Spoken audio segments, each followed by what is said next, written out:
Break के बाद स्वागत है आपका। आप देख रहे हैं कुरुक्षेत्र। भ्रष्टाचार को लेकर आर पार की लड़ाई इस वक्त आम आदमी पार्टी और भारतीय जनता पार्टी में देखने को मिल रही है। कौन झूठा कौन सच्चा, इसी की जंग फिलहाल दिल्ली में नजर आ रही है। अजय आलोक जी, करप्शन पर जीरो टॉलरेंस की बात भारतीय जनता पार्टी करती है। प्रधानमंत्री नरेंद्र मोदी अपने तमाम भाषणों से बता रहे हैं कि करप्शन पर कैसे zero tolerance Bharatiya Janata party का है। ऐसे में जो लोग आपके साथ आए, जिन पर आप कहते थे भ्रष्टाचारी हैं, अभी भी आपके आरोपों पर आप कायम हैं कि नहीं? खासकर अजीत पवार भ्रष्टाचारी हैं कि नहीं? बिल्कुल कायम है। सबसे पहली बात, आप अजीत पवार साहब ने जब महाविकास अघाड़ी में उप मुख्यमंत्री बने तो 3 दिन के अंदर उनको सरकार ने क्लीन चिट दी। ईडी के 2 केस चल रहे थे, एक केस में ईडी ने उन्हें क्लीन चिट दे दी है, एक केस में अभी उन पे अनुसंधान चल रहा है। हमारा जीरो टॉलरेंस बिल्कुल क्लियर है। वो हमारे सहयोगी बन के आए हैं, वो हमारी पार्टी उन्होंने ज्वाइन नहीं की है।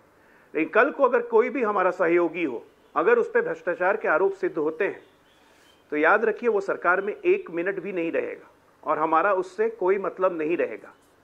राजनीतिक परिस्थिति में गठबंधन करना और भ्रष्टाचार से समझौता करना दोनों अलग अलग चीज है। लालू यादव को इस दुनिया का सबसे बड़ा चोर बताने वाले कांग्रेस पार्टी के सारे कार्यकर्ताओं के, सारे नेताओं की सूची लेके सबके मेरे पास सबूत है, मेरे पास सबूत है, और उनके गोदी में बैठने वाले अरविंद केजरीवाल, इनसे हम ज्ञान लेंगे? हमें भ्रष्टाचार पे ज्ञान लेने की जरूरत नहीं है। जो खुलेआम शराब बेचने के लिए तेलंगाना चले गए हैं, इनको दिल्ली में शराब नहीं मिली तो तेलंगाना जाके बेच के आए शराब।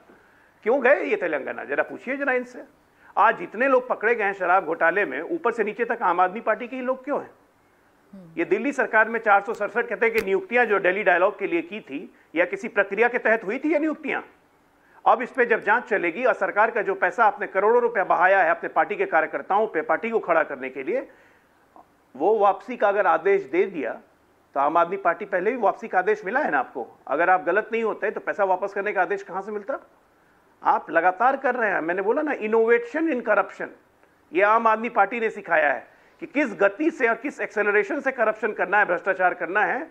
अब ये आम आदमी पार्टी से बाकी पार्टियां सीखें, और वो भी तब जबकि दिल्ली में पूर्ण सरकार नहीं है। आप सोचिए पंजाब में क्या हो रहा होगा। हमने देखा है ना कि जब गुजरात के चुनाव में कैसे पंजाब सरकार की तरफ से ऐड आते थे, यह भी अद्भुत प्रयोग था। आप ही से सीख के कांग्रेस पार्टी आजकल ऐड कर रही है छत्तीसगढ़ और मध्य प्रदेश में, कि छत्तीसगढ़ में जो ऐड होता है वो मध्य प्रदेश में ही छपता है, मध्य प्रदेश का ऐड छत्तीसगढ़ में छपता है। ये आप ही से सीखा है। तो आप तो सिखा रहे हैं भाई, आप तो गुरु हो गए करप्शन के। आपसे लोगों को ट्यूशन लेनी चाहिए, लेकिन उसके भी आप पैसे ले लोगे। संजीव जी,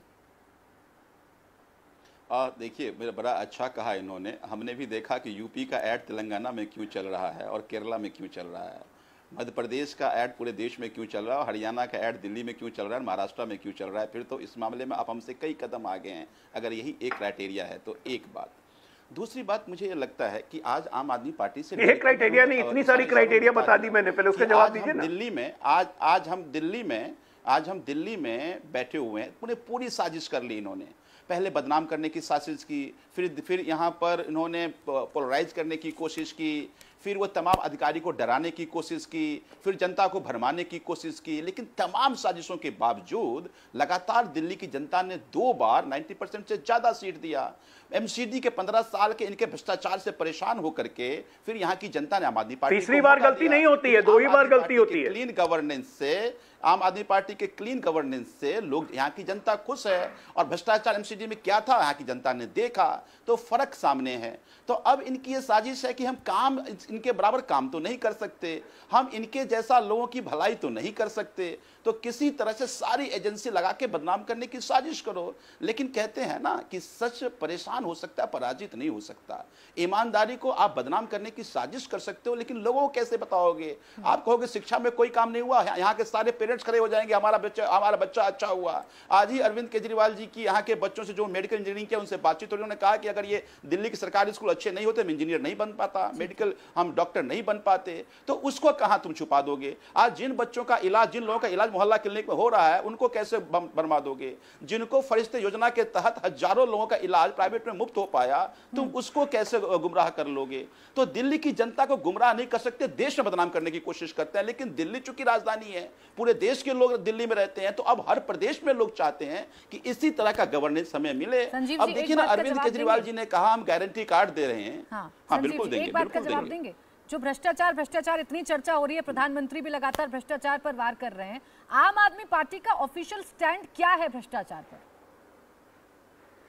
आम आदमी पार्टी का ऑफिशियल स्टैंड है कि हम भ्रष्टाचार पर जीरो टॉलरेंस रखते हैं, और ये कहते नहीं, हमने करके दिखाया है। दिल्ली में एक मंत्री का हमें मिला, कोई ये किसने बोला था कि आरोप लगते ही पहले इस्तीफा देंगे? हमने जांच की और हमें लगा कि हमने उसको एक, देखिए आजादी के बाद से आज तक इतिहास में पहली बार कोई पार्टी अपने मंत्री को सुओ मोटो कॉन्ग्रेस लेकर निकाला हो। हमने पंजाब में सुओ मोटो कॉन्ग्रेस लेकर निकाला, लेकिन देखिए कर्नाटक का चुनाव था, कर्नाटक की जनता कह रही थी सत्येंद्र जैन को क्यों नहीं निकाला? की सरकार है, एक भी कर्नाटक के मंत्री को, एक भी कर्नाटक के किसी नेता को इस पे जांच कराए हो नहीं कराए हैं। तो इनके कहने की चीजें कुछ और है, दिखाने कुछ और है। सर मैंने पता है ये सवाल आपसे क्यों पूछा, क्योंकि भ्रष्टाचारी जो लोग आपकी नजर में थे, जिनके लिए बाकायदा एक सूची निकाली गई थी, उसमें आरजेडी के भी तमाम नेता शामिल थे, लालू प्रसाद यादव से लेकर तमाम नेता शामिल थे, उसमें कांग्रेस के तमाम नेता शामिल थे।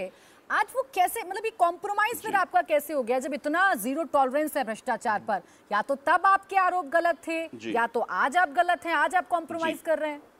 बहुत अच्छा सवाल है, थोड़ा मुझे समय दीजिएगा। आज देखिए देश में चुनौती क्या है। आज देश में पिछले 5 साल में नरेंद्र मोदी जी की सरकार लगातार ये कोशिश करती रही कि किस तरह से चुनी हुए विपक्ष को खत्म कर दें, किस तरह से चुनी हुए विपक्ष की सरकार को खत्म कर दें, जनता को मैंडेट का अपमान कर दें, सुप्रीम कोर्ट के संवैधानिक पीठ के फैसले को एक गलत अध्यादेश से पलट दें। तो अब इस देश में, इस देश के जनतांत्रिक व्यवस्था खत्म होगा, इस पर सवाल खड़े हो रहे हैं। संविधान बचेगा कि नहीं बचेगा, इस पर सवाल खड़े होंगे। तो मुझे लगता है कि ये चुनाव, ये पार्टियां, ये आरोप प्रत्यारोप तभी रहेगा जब ये देश रहेगा, जनतांत्रिक व्यवस्था रहेगी, संविधान रहेगी। तो अब लगता है कि पहले इस देश के संविधान को बचाने की लड़ाई है, जनतांत्रिक व्यवस्था को बचाने की लड़ाई है। चुनाव देखिए पक्ष और विपक्ष से सरकार चलता है। संजीव जी देखिए, आप देश को अगर बचा रहे हैं तो बड़ा सवाल क्या है? बड़ा सवाल क्या है? अरे अगर आप देश को बचा रहे हैं तो भ्रष्टाचार से भी तो बचाएंगे ना, भ्रष्टाचार से भी बचाएंगे, यही तो कहते थे आप। मैं कह रहा हूं कि भ्रष्टाचार की जांच ईमानदारी से तभी हो पाएगी जब जनतांत्रिक व्यवस्था बचेंगे। ये ईडी सीबीआई इंडिपेंडेंट बचेगा। जब ये ईडी इंडिपेंडेंट रहेगी तो जांच कैसे होगी? आपसे उम्मीद नहीं थी कि आप भ्रष्टाचारियों के साथ भी सांठगांठ करने लग जाएंगे जो आपकी नजर में भ्रष्टाचारी थे, इसीलिए मैं आपसे सवाल पूछ रही थी। हम आंदोलन से आए हुए लोग हैं सर, यही आरोप आप बीजेपी पर लगाते हैं ना, इसीलिए मैं आपसे स्टैंड पूछ रही थी। आप मुझे जवाब देने दीजिए ना। हाँ बोलिए, आप मुझे जवाब देने दीजिए। हम आंदोलन से आए हुए लोग हैं। हमारी पहली जिम्मेदारी ये है कि इस देश का संविधान या जनतांत्रिक व्यवस्था बहुत सारी कुर्बानियों के बाद मिली है। अगर कोई इसमें तानाशाह बनने की कोशिश करेगा तो पहले उसको सबक सिखाना जरूरी है, क्योंकि इस देश के जनतंत्र की बुनियादी बहुत मजबूत है। तो आज ये लड़ाई, इससे ऊपर उठ करके कोई व्यक्ति तानाशाह होकर के सारे विपक्ष को खत्म न कर दे, सवाल उठाने वाले को खत्म न कर दे, मीडिया के साथ ही सवाल करे तो जेल में ना भेज दे। मुझे लगता है कि उससे इस देश को बचाना है ताकि इस देश की जनतांत्रिक व्यवस्था बचे। मैं समझ गई सर, तानाशाह के खिलाफ लड़ना है, उसके एवज में फिर चाहे आपको कितने भी कहीं पर कैसे भी कॉम्प्रोमाइज करने पड़े। इंडिया टीवी हर वक्त हर जगह डाउनलोड करने के लिए सर्च करें India TV news Google play store या ऐप स्टोर पर।